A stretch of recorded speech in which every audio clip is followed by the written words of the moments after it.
And then I'm just going to share my screen and give you the intro.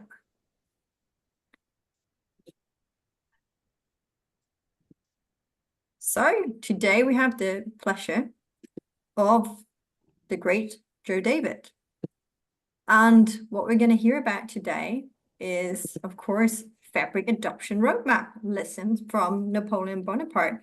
And there's nothing like learning from history, and there is still plenty to learn from Bonaparte. I also just want to make you aware of the upcoming events that we have coming. There is here in Denmark Data Saturday with all the best. It's on the 8th of February. I will also be speaking on how to be compliant and do responsible AI with machine learning service, OpenAI service, and now AI Foundry that we have it. And then on the 11th of February, we have the exciting session Intro to PySpark in Microsoft Fabric by Jared Kuhn. And on the 19th of February, we have improving efficiency of data transformations using PySpark, transformers, and LLMs with Mr. Bala Dasoji. I hope I say his name correctly. Now, again, I want to remind everybody that this session will be recorded and it will be made available on LinkedIn and on YouTube. So we also try to become better at sending out the emails for feedback and improvement. So please do answer them when they come out. We always want to be better. We want to learn and make this as engaging as possible. And then I just want to give it over to you, Joe David, and thank you so much for joining us and giving us your time and this exciting session. I'm really excited. Thank you very much.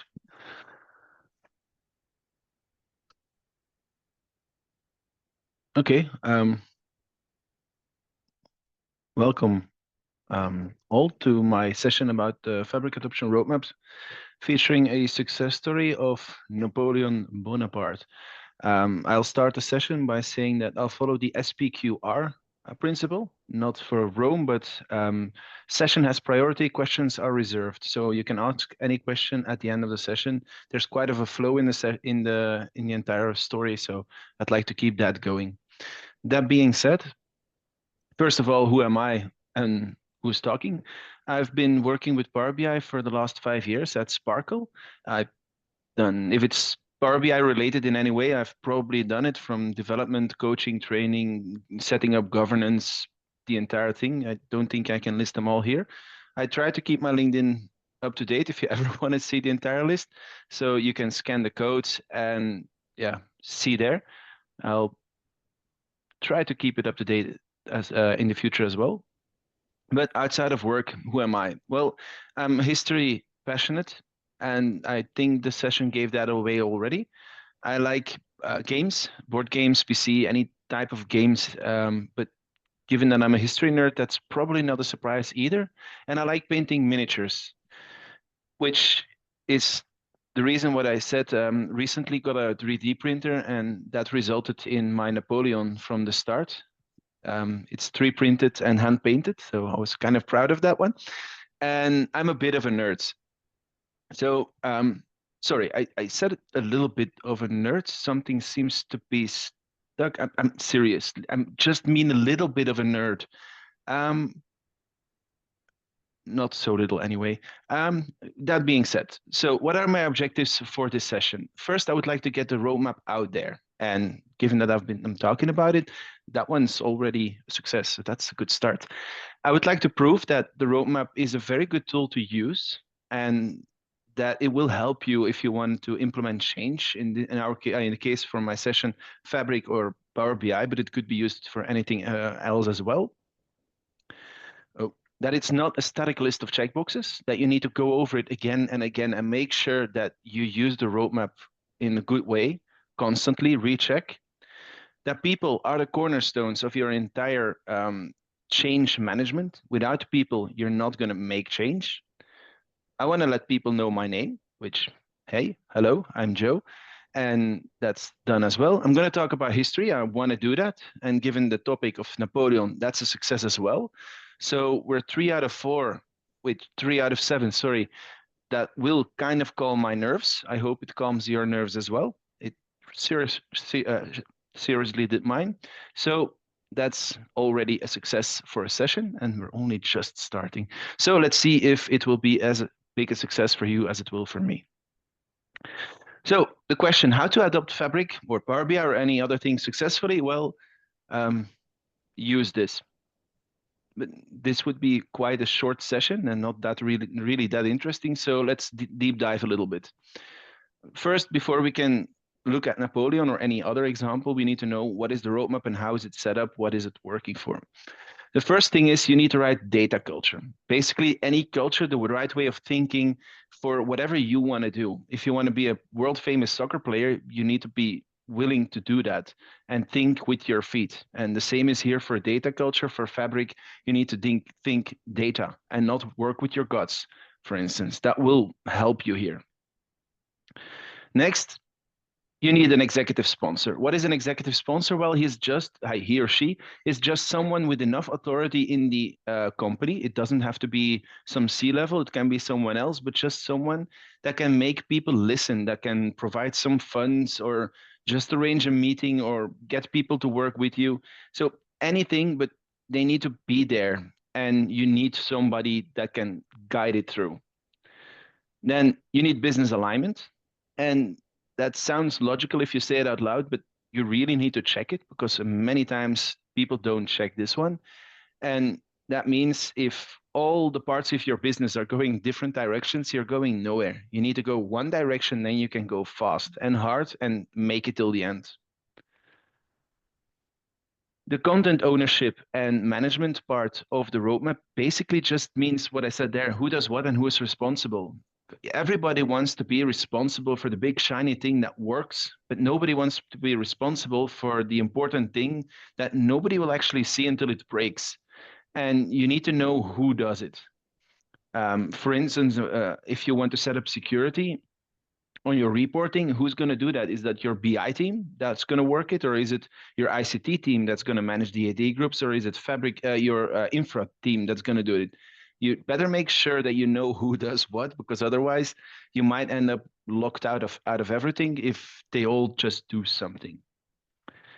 And then the content delivery scope. You need to know who you're working for. If I make a report, of course, I work with Power BI, so I'm going to talk reports. If I make a report for my direct colleagues, I put in some joke. It doesn't really need to be that fancy layout and anything. If I make it for external publication or for the CEO, the jokes are a little less and the layout is a little more. You need to know who you're talking to, who is your content, what is the scope you're working for, and that your content needs to be made for. Then the center of excellence, this is basically where you have your people that can train, guide, mentor, help other people. This is the central place where everybody and everything comes back to. If they need help, if a rule needs to be checked, if you want to make sure if something is okay, this is really going to be the bedstone, the base stone of your entire future buildup of the change. And what do they actually use? Well, they use the governance, the rules and agreements that you set up in your organization, which color to use, where to put the arrow to go back, stuff like that. It can be big or small, but you need to have something. And in the center of excellence, they will know these things or can know where to find them and can help you. As soon as you have that, you can start using people. And more better placed is you can have people use your tool in Fabric or Power BI. You can now you can train them and they can start using the product. You have to enable them to use the product because any training you give them, if it takes 3, 6 months, 9 months before they're going to use it, you can train them again. They need to use it, they need to feel it, they need to internalize it. And that's what you do with enabling users. And once they're enabled, once they're working with it, you need to be there to mentor them and not just, yeah, here, I taught you something, now use it and never talk to me again.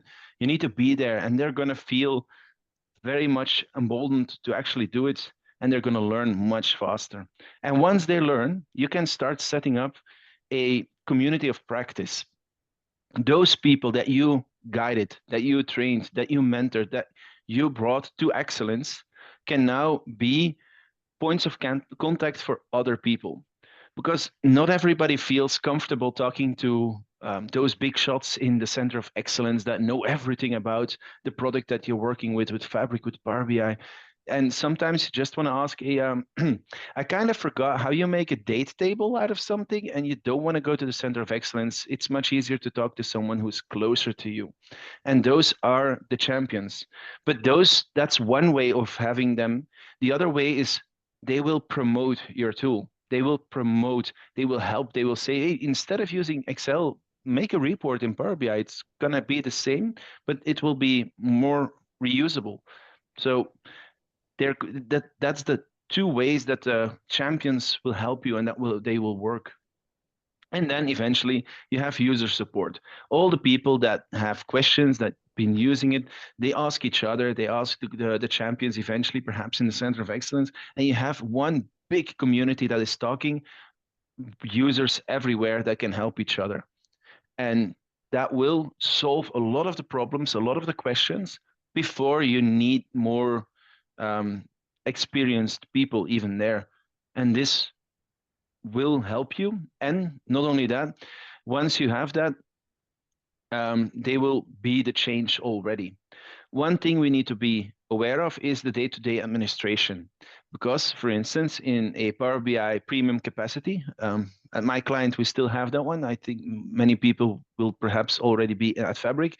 If your capacity is constantly at 95 to 100%, you need someone to see that and to buy more, or to say certain reports that they need to go offline so that you recuperate your capacity. And that day-to-day administration needs to be done as well. If you do all these things, you have your change. You don't need to say from now on we're going to use. No, it's already there. People know where to find everything in from the governance. They know who to contact in the center of excellence. They have their champions. They help each other. They're already using it, and it's working because you have the governance, the system oversight. So you have your change. And this is basically the roadmap, the Fabric adoption roadmap. How do you adopt Fabric, but it works for any system? And because of that, um, I have this session. But now, have I proven that it's a good tool? I kind of hope I didn't, and that you still need a bit more um, examples to be convinced. So let's see, how does Napoleon fit into this? Well, as I said, if it's a successful formula, if it's a good tool to use, it will be a good tool to use, no matter the era, no matter the application, no matter the change you want to implement.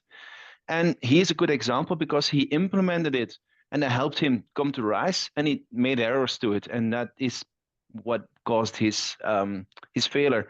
Of course, I'm boiling down a little bit in order to fit it in, but in general, what it will be correct.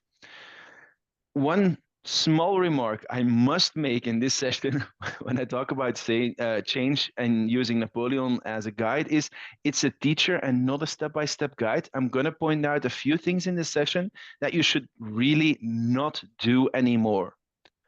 But in general, what he does is okay.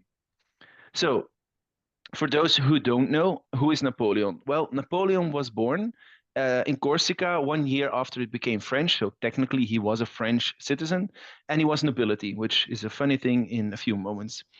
He was sent to military school, so he learned how to work with cannons and in the artillery, and he read ferociously. But mainly the Enlightenment. The Enlightenment at this day and age that we're talking about was big in French. Everybody who was a little bit cultured was reading it, and it will come back throughout the entire session, but just like this. At the start of his life, and this one I just find amusing, he was fiercely anti-French. He hated the French with a passion, which is very funny for the future emperor of France. But then eventually became disillusioned with the Corsican nationalism and turned away from Corsica towards France, where he was already in military school, even though he hated France. When talking about this time in history and France, there is one thing that will always come up, and that is the French Revolution. So, of course, that's where we start our story.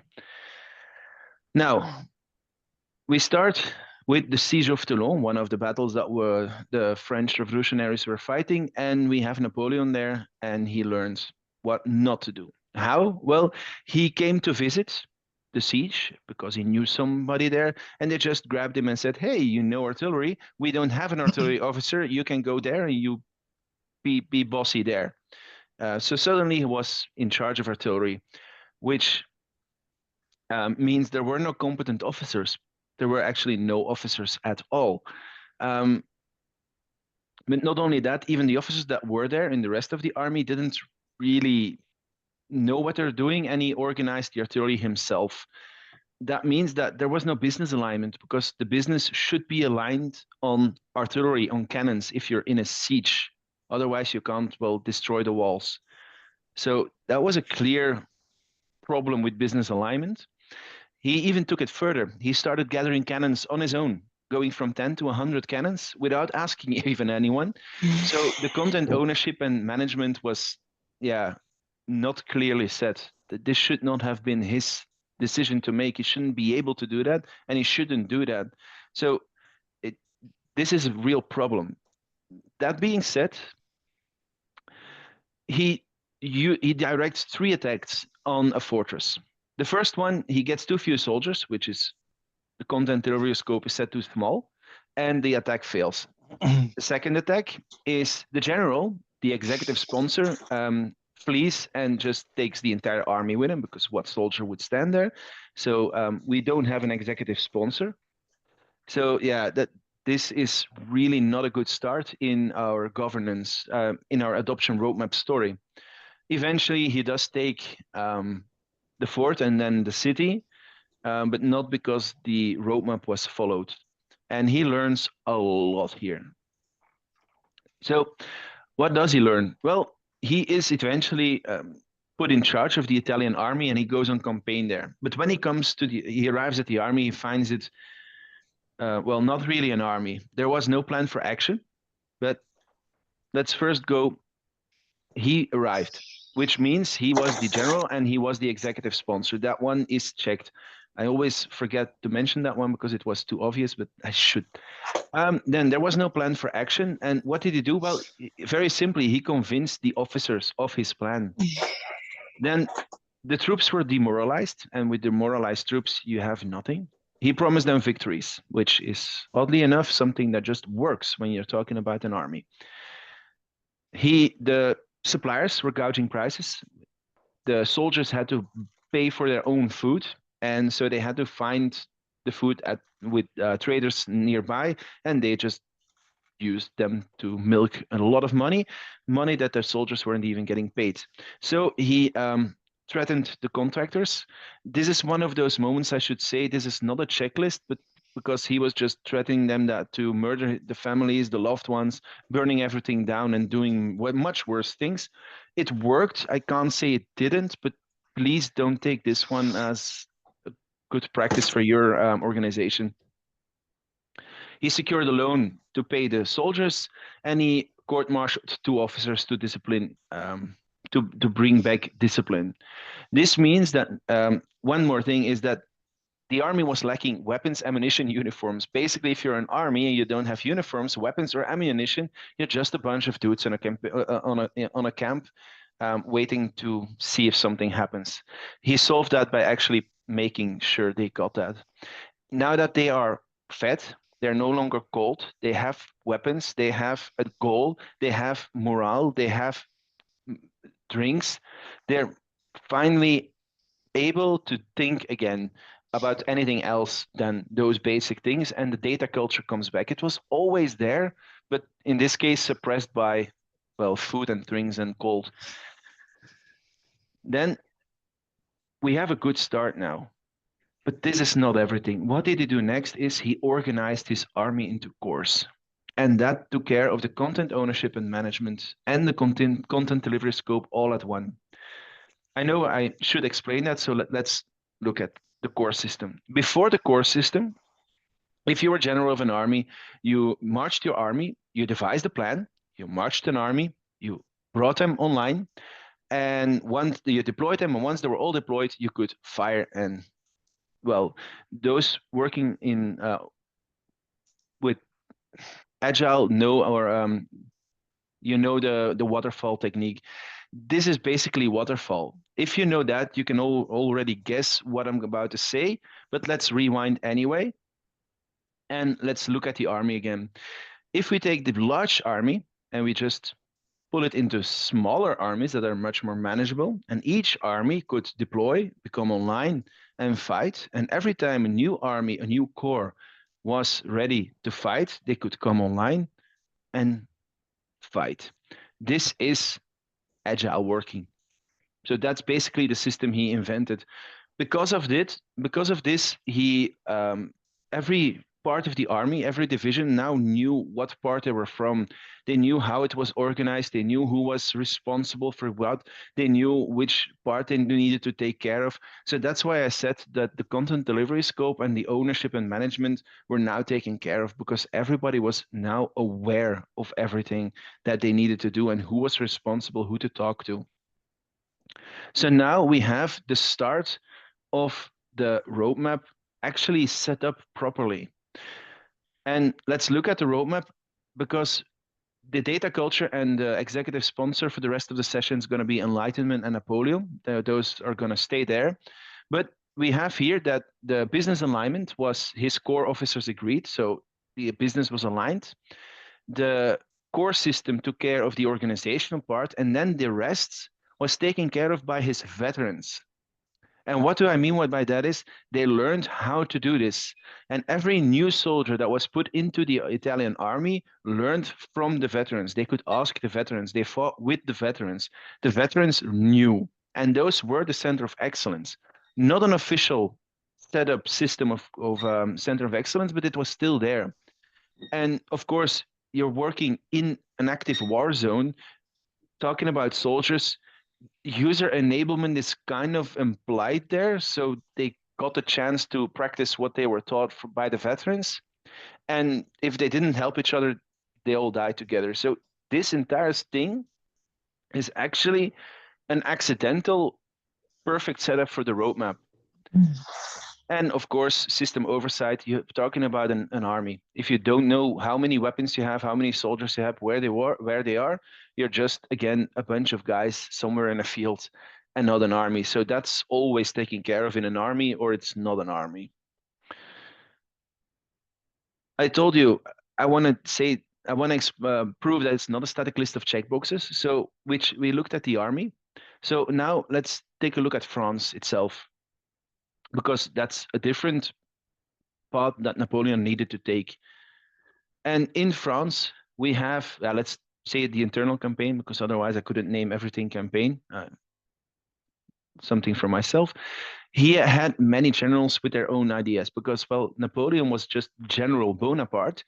Why could he be in power and not, let's say, me, who is also a general? And that was a problem. The finances of France were completely broken after decades of fighting.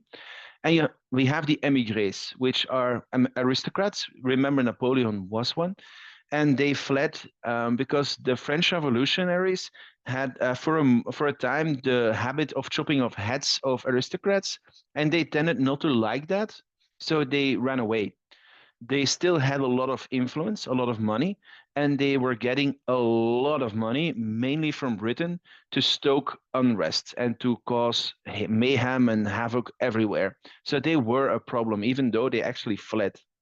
The religion was banned, but in France at that time, a lot of people were Catholics, and they wanted to be Catholic. In order to be Catholic, they thought we need the king back, which means we're against the current government, which is also a problem if you want to have your business aligned. And in his case, he had a very jealous family, which causes problems as well. So let's see, how did he take care of this one? And let's take the roadmap with us to see how this is solved. We start with the data culture being present because, well, we're talking about France in this time period. And then executive sponsor, he gets shit done. Napoleon thought that that should be me. So he got himself elected first consul. Great. Only one problem, it's first of three, which means there are two others. Not really great. So let's make that consul for life, which is great. Except That stops at the end of life, which isn't really what he wanted. So, emperor it is. You can't really get any more executive than emperor. So, I'd say they got that one nailed down pretty well. Then, the business alignment.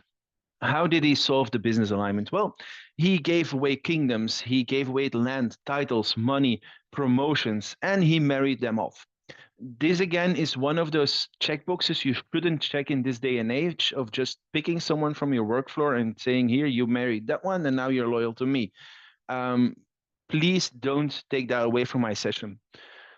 Regardless, this brings us to a little sidetrack from the sidetrack, um, which is that Napoleon's sister married General Murat, and eventually they moved to America, where his grandson, a great grandson, now I'm unsure, suddenly became the voice of the cook in Ariel and Odo in Star Trek. So yeah, talk about a surprise sidetrack. Then now we have everything in order, all businesses aligned, right? Now we're forgetting something. Remember, I talked about the immigrants and about the religion. How did he solve that one? Well, the immigrants had been away from home for a long time, so he just told them, "You can come back," and they were happy. Done, solved. And the religion, well, religious people just wanted to be religious, so he made a deal with the Pope, and now the king wasn't needed anymore. So that problem was actually solved quite easily as well. It took him a bit longer than it did me to explain, but it worked nonetheless. Now we have actually business alignment. So the roadmap for France as a country at this time is well on its way. Now we have to look at the content ownership and management. This one is a lot of reforms. Before the French Revolution, before Napoleon itself as well, you lived in a village in France which was part of a domain of a noble. That could be sold, that could be lost, that could be given away by the king, that could be part of something else, that could be part of a treaty, and suddenly you were somewhere else. There was no loyalty, there was no knowing who was your boss, what you were talking to. The only thing you knew was your village. And they implemented communes, which were part of a department, which were part of a region, which was part of France. Very clear with set rules which part of that chain could do what. You hear now very clearly content ownership and management. That was, sorry, I clicked my, that was very clearly a setup for the content ownership and management and also content delivery scope. You knew who you were working for. If you were in your commune, you didn't have anything that you needed to do that was part of the department's scope. You knew every part of it. The other thing is the Code Napoleon. The Code Napoleon is a law book that he implemented, basically rules, governance. Um, that was the same for everyone. So now everything was clear. You knew what your rights were, you knew how to do this. Everything now becomes very, very clear. So no longer are you at the whim of some noble. You have a very clear on ownership, management, and delivery scope. So now we're again well on our way on the roadmap. Then we're now at the center of excellence and the governance and mentoring and user enablement, which means we need education in some way or form. And that's exactly what he did. He made sure that everybody in France got an education and that some people could get a higher education, which provided which was the governance, the rules, the agreements were being taught in a center of excellence. And that center of excellence was also enabling the users to go further. And those things were now very easily set up. I say easily, of course, it took them a long time to actually implement properly, but still, they were able to do that. And because they did this, and everybody was now educated in the same way of thinking, and they implemented meritocracy, which means that you get promoted based on your skills, which is something different to being a noble and being promoted because of your mommy and daddy. And this makes sure that the people you just educated in the center of excellence, that you put your time in, that know the governance, that know the rules, the agreements, that know where to find them, that are enabled, that are mentored, can now practice effectively. And because they are at every level, they can help each other. They have automatic user support. And then because you have your meritocracy, because you have your schools, your education, your administration, your system oversight just gets built properly. And we have, if we take a look at the roadmap again, we have a working example of the fabric adoption roadmap. We have again Enlightenment Napoleon at the top. We have our business aligned with giving away titles and land and religion and people. We have then the administrative reforms that make sure everybody knows what, where, how, and who is responsible, what the scope is.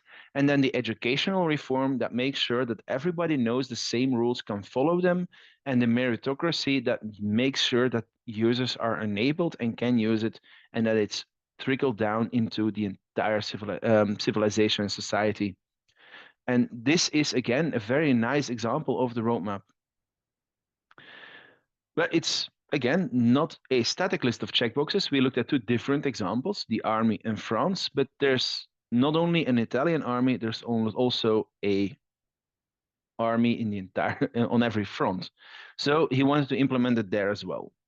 So let's look at it again, but because we already went over it in detail, let's chop it up in a few blocks. First, we have leadership. Leadership takes care of this part.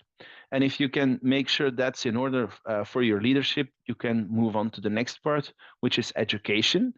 And then eventually is the army life, because we're talking about the army. Those were the veterans that I talked about earlier. So let's see how he takes care of this, and if he's able to do this on a larger scale than just one army for one campaign. He promoted his own officers and bought loyalties. He removed untrusty ones, basically really aligning business. Because everybody that was not aligned with him, he just removed, or he bribed, or anything else. He undercut the loyalties of the army, which means that if you've been fighting with the same general for 20 years and you're still alive, you're probably going to think, hey, that one keeps me alive. I'm going to be loyal to that one. So he took away the army and the generals, and he mashed them around so that they didn't have that loyalty anymore. Again, he promised to fight. France at this time, if you promised to fight the English, everybody was really excited. I'm pretty sure there's still Frenchmen who want to do that, but well, it's France. There's enough people there to always have someone to want to who does want who wants to do anything. And he installed the core system. It worked before, and it works again now. We already know that it's the agile way of going about an army, and we know agile works better to adapt things and to cut things into pieces than waterfall. The education, well, he founded the École Spéciale Militaire, which is the same function as all the other schooling. And I can tell you it did work, and that one did solve everything. So now his officers were actually officially trained in this new way of working, and he could move on from there. And then he fought. He fought a lot, and he trusted his people, and they were so ingrained in the way of working with everything that was taught at the Center of Excellence. The veterans were so well at mentoring the others. The community of practice was there, that the army was able to form tactics on the battlefield without officers telling them what to do. That was unheard of at that time. And they were able to, because they were ingrained in this way of working and they were invested. The change was implemented successfully. So that was, again, a success. Now we have looked at 3 successful examples of implementing change with the roadmap for Napoleon. But I told you at the start, that helped him rise to power. But not implementing it correctly was part of his demise. So let's look at Europe. And because this is the other way around, let's also start the other way around. We start with the checkup, and then we work from there. So if we look at the checkup, first, the Enlightenment, Napoleon, they're still there. We have administrative reforms that he forced upon all the allies, all the conquered people, on everything that he could. He enforced the administrative reforms and educational reforms as well. And then the allies followed him, so they were aligned in his business. They were practicing everything that was taught, and they supported everything. As you may have noticed, I didn't say they chose to follow or they were happy anything. They followed. Why? Well, they followed voluntarily. Voluntarily with a threat of let's say 40 to 80,000 Frenchmen in your backyard for in case you didn't choose to follow.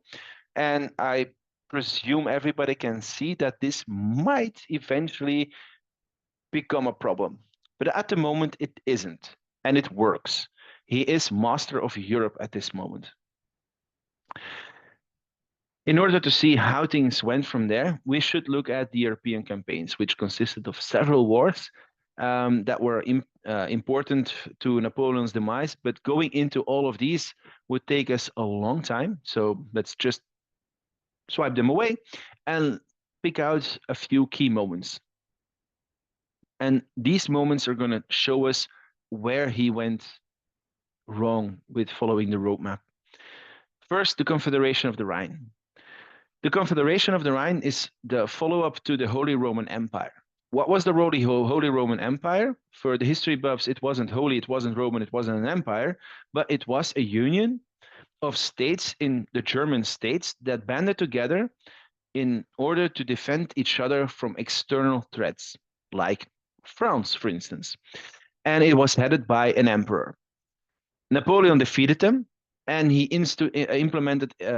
created a confederation of the Rhine, which was a group of German states banding together, fighting an external threat with France's empire at the head, which, yeah, of course, that's the threat you wanted to prevent. This is a problem, but not yet because Napoleon is strong enough. It will become one, but not yet.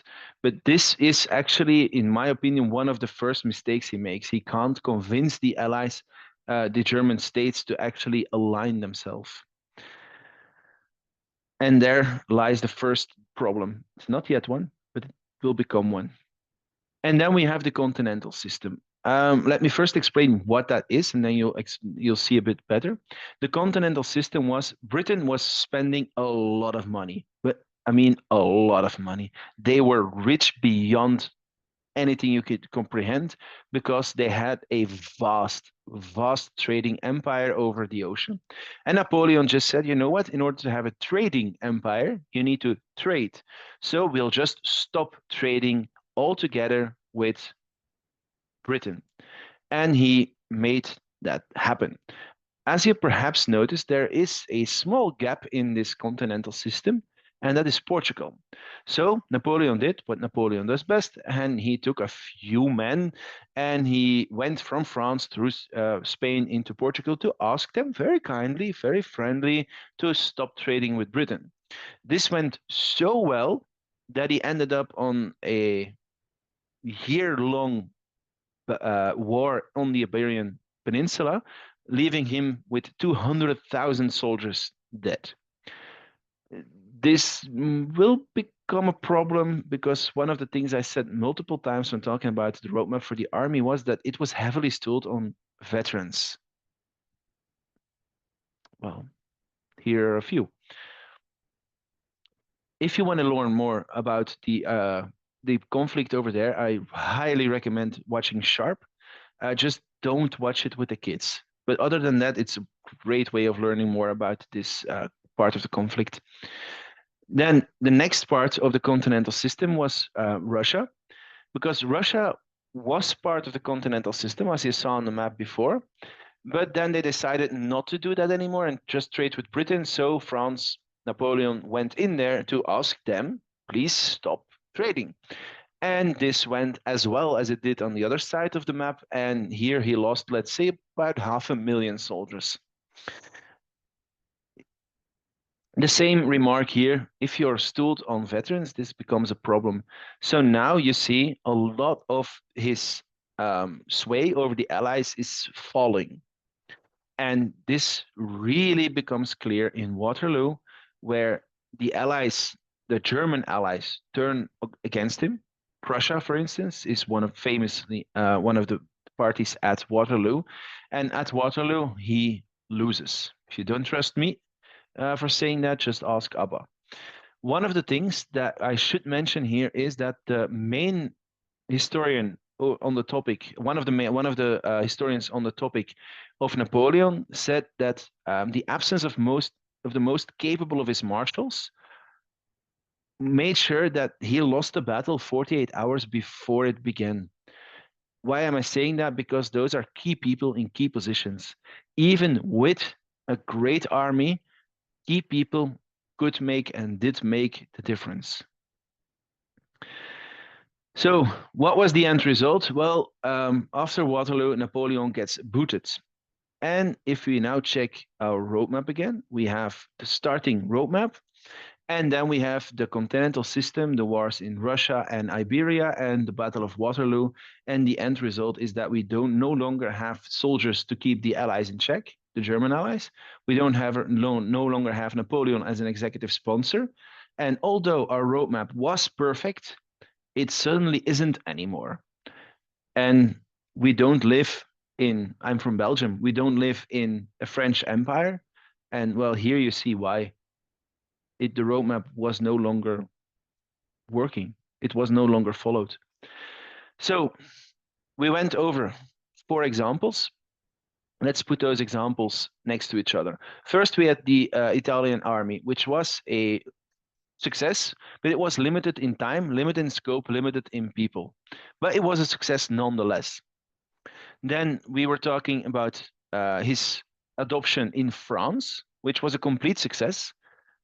It's still in use, as in France you still have département, which is implemented back then. A few scientists tried to calculate or find out how many countries were impacted by the Code Napoleon, one of the things we talked about earlier, and they couldn't find one. Every single country on the earth is impacted by that one. So talk about success. And so it's still in use, it's a success. If we talk about the armies, we saw that it was a success, and then suddenly it became no longer a success. But here is a great example of going over the roadmap again and again and again to make sure it works, because it's taken over by every single modern army. If you know anything about wars in the last 200 years, for instance, in the Second World War, you have the Africa Corps. In the current conflict in Ukraine, they're talking about corps. If you're talking any single conflict in the last 200 years, they talk about corps, and that started here. This was successful, even though at the end, at Waterloo, it failed for them, but it was successful because the change was implemented successfully everywhere. And then in Europe, we saw that everything can be great, but if you are not using the roadmap or in a good way that can effectively convince people voluntarily to choose to follow it, that you can convince them to make the change, things break apart as soon as your sway over them falls, and your entire thing falls down like a house of cards. Now, how can we look at this and learn for our own organizations? Well, let's take a quick look. Let's say the Army of Italy is your first project. You're working at your company. You're being asked, can you check? Can you do a POC with a few people to see if this works? You already think kind of the same way. You're in the same team. You've been working together before. The fact that you are working together on this book probably means that you're thinking alike a bit. So there's a good chance that this is a success.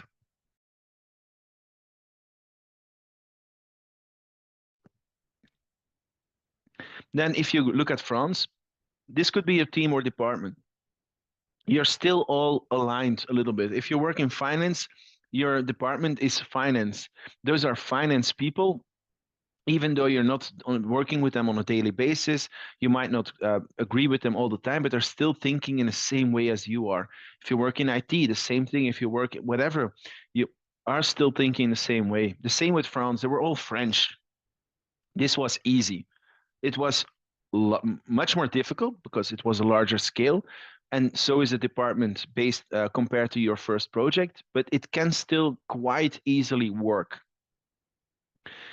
Then the armies, let's say this is the country you're working in or the entire region, department, how depending on the organization, this becomes much harder. Suddenly, if you start from IT, you have to convince finance or HR to work the same way you do.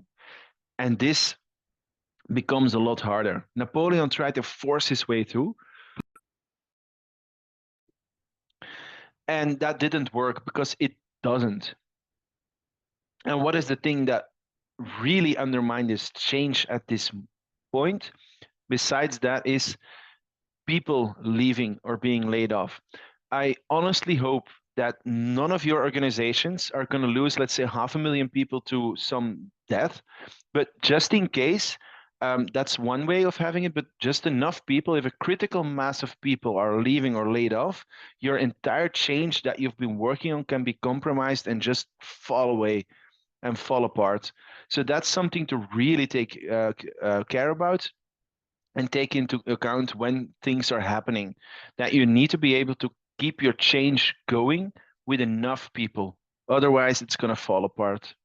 And then Europe, let's say this is the entire company. This might be in your country alone or in the entire world.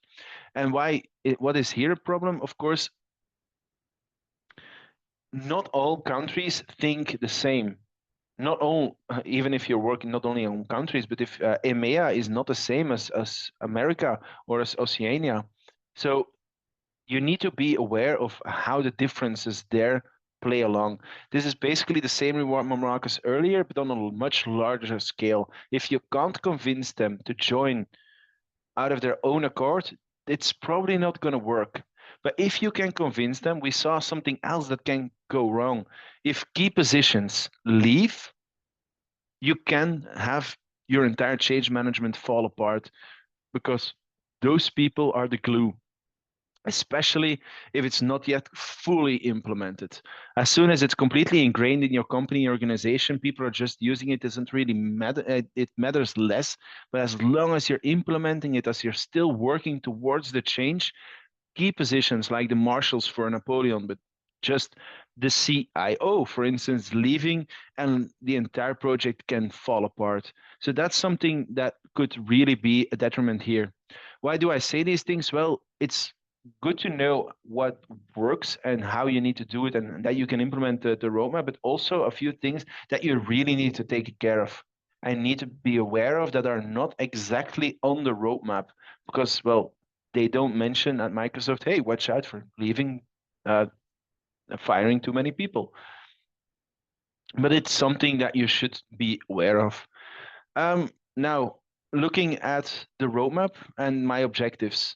Well, first of all, I wanted to prove that it's a good tool to use. And I think I did that. I think I was able to use Napoleon to actually prove this works.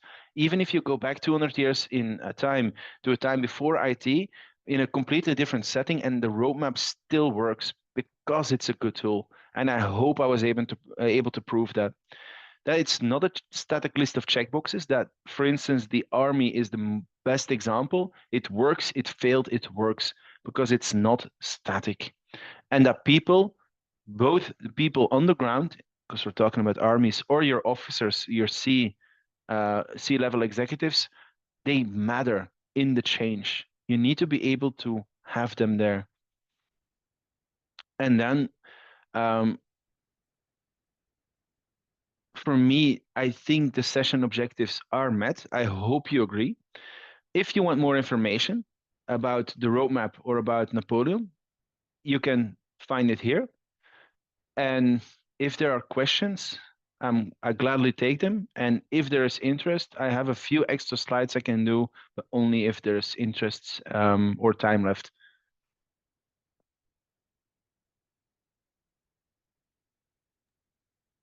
So cool. Very, very fascinating. For me, many, many good learnings, especially the part where if too many are leaving, then you really don't have any change at all. I'm not seeing any questions in the chat, but if anybody have a question or then please unmute or share your question in the chat.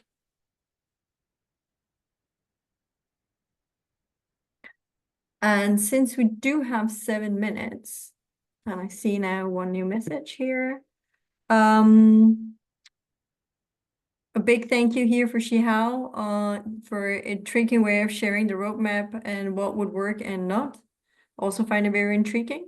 Since we do have a few minutes left, do you want to share your dashboard? Because I thought that was such a cool Absolutely. gimmick that you created and such a good storytelling. So I found a site where all the battles fought in the Napoleonic Wars are listed together with the coordinates, and I put them in a report. And here you can see the end result of Napoleon himself, so the battles he actually was part of the command or main commander, and how he changed. He went from all success to a few undecisive, a loss, and a few more losses here in 1813, being exiled, and a few losses here and being exiled again. And if you look at the battle map timeline, this go really fast because we're talking about a lot of time. And if you know the campaigns from Napoleon, you can see when and where he's going into Italy. That was 1896. Then 1805, you will see suddenly through Germany a large stripe because that was the invasion there. And then we have 1807, the Iberian battles.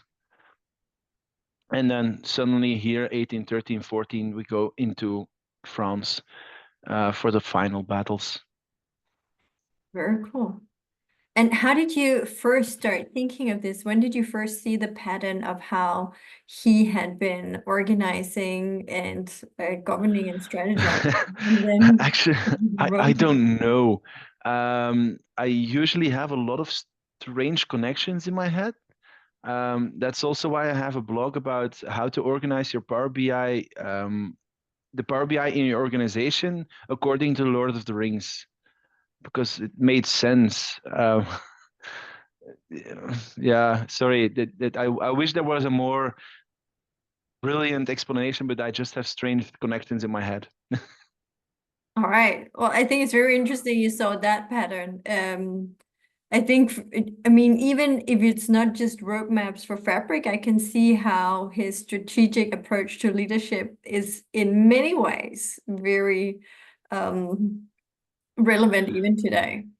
What, with you saying that sentence, I'm gonna quickly jump back to my slides because I have here one extra slide, a few extra. This one I'm gonna jump over, but I'm gonna come back to what you said. So here's the training part. So the Center of Excellence, they were sitting at the side of the ocean. They were bored, and they gave them a lot of things to do, which was a completely novel concept. And that's why they were such a force. But what you said, you need to trust your people, is exactly what I wrote here. This is one of the reasons Napoleon won so many campaigns and so many battles. Um, if you look at the English here, their entire premise of marching was going from point A to point B, but the second part was making sure nobody deserted. They didn't trust their people, and you see there the officers walking aside the column constantly. They moved slowly. The French, on the other hand, trusted their people, and they were just a stream of men, steel, and horse going into some area, and nobody checked on them. That was the trust, and that was the speed, and that was why he won. So what you mentioned earlier about the people is exactly this. All right. So just one question. What I would then say is when you start seeing the number of battles that he loses goes up, it seems also in the history books that so did the number of people who actually ran off. Yes, but also he lost his veterans. The Battle of Eylau, It's one of the is one of the indecisive ones, and then Russia. Those two together cost him almost all his veterans that he had from before then, and that's mainly the reason why his armies lost a lot of his capabilities, because the change that he had was no longer there, or um, in less amounts. Sorry, So was a bad it way of saying it. translated to modern organizations doing a lot of change management. If you're cutting out all of the people who has been trained or more Yeah, experienced people, and you only put in young and new graduates, you are going to lose the battle. yeah, it's going to be cost effective for a while until you have a battle. All right. Thank you so much. Anybody else got some questions? Then otherwise I'm going to say thank you so much for a very enlightening session. I lot of good perspectives and patterns I've not seen or considered. Thank you. It And I was see fun. several thumbs up. And thank you for giving me the opportunity to talk about Napoleon again. It was an absolute pleasure. Really glad to have you. And I'd love to have you back anytime. Do you want to do a session on the Lord of the Rings organization? I'll consider making it. I have a blog. I'm happy to share it, but I'll consider making a session out of it. It does sound very interesting and fun. Thank you. And thank you to all of you for joining. And I hope to also see you in the upcoming sessions. Have a wonderful evening.